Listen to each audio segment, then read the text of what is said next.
peck it. Just barely get in there.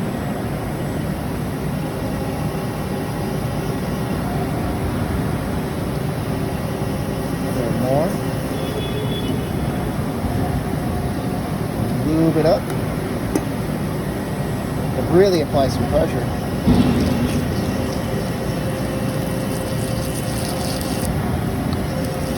And you want to pump it. Go deeper each time until you can get the whole head in there. Keep applying lube.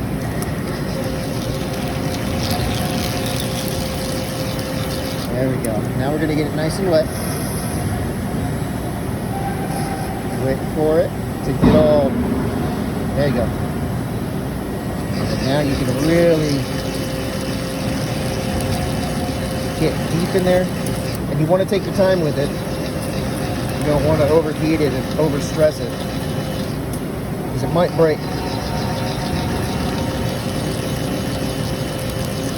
Slow and deep, and every now and then you gotta let off the pressure and start from the beginning.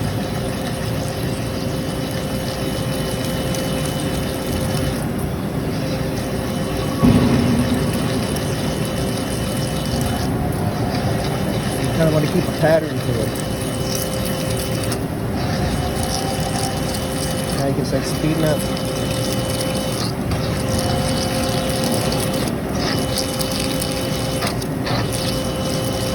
And you're about to punch through it.